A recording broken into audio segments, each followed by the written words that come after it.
Hello and welcome to Bread of Life, a daily devotional program which each week features a different area pastor. Our speaker for this week is Pastor Don Rivers of Colchester.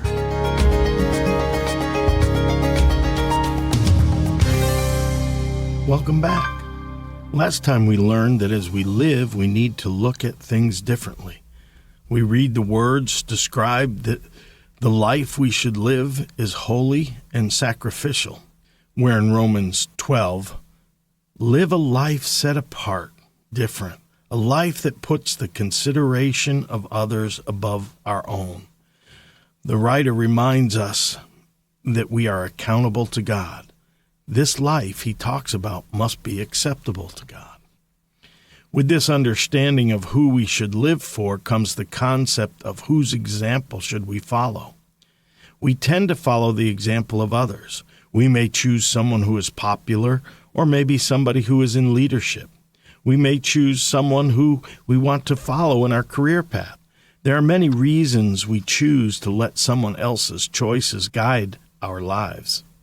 While it can be beneficial to follow a good example, it is detrimental to follow an example that reflects a selfish, me-first attitude. We have seen the damage done in lives that follow wrong examples. We need to be careful who we choose to follow and who we choose to emulate. The writer reminds us, don't copy the behaviors and customs of this world, but let God transform you into a new person by changing the way you think.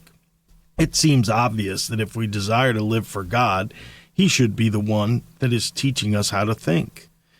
When we decide to live for Christ, we need to allow Him to change the way we think. When we do that, we start the journey to a new destination. We begin the transformation to becoming a new person. The benefit of this transformation is that we will start to be able to see God, His hand in our lives and in the lives of those around us.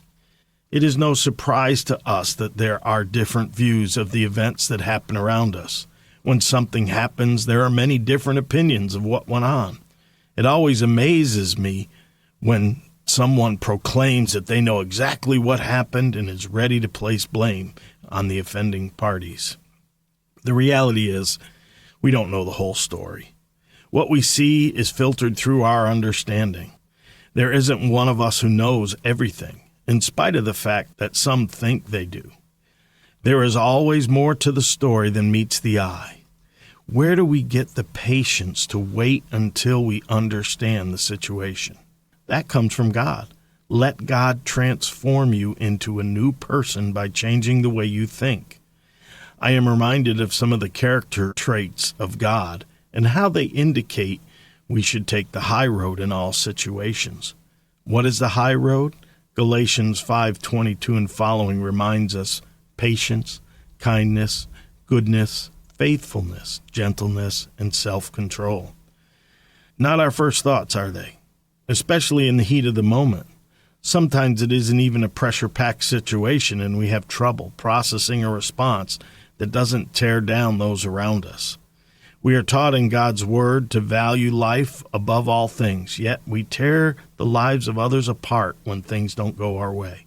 Allow me to say, that doesn't honor God, and if we're trying to live for Him, then we need to think differently.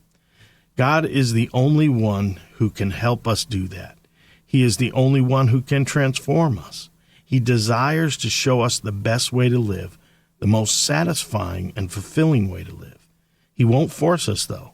We need to allow Him. The Word says, let God. There is a benefit to letting God teach us how to think. Then we will learn to know God's will for you, which is good and pleasing and perfect. I am reminded of the contrast of what God has for us and what the enemy desires to do to us. In John 10:10, the thief's purpose is to steal, kill, and destroy. My purpose is to give them a rich and satisfying life. As we move forward in our study, the concept of knowledge comes in. Read ahead and see that our knowledge is limited, but God's is all-knowing. Our faith is limited, but nothing is impossible with God. You've been listening to Pastor Don Rivers of Colchester, and this has been Bread of Life, a program to encourage you from God's Word.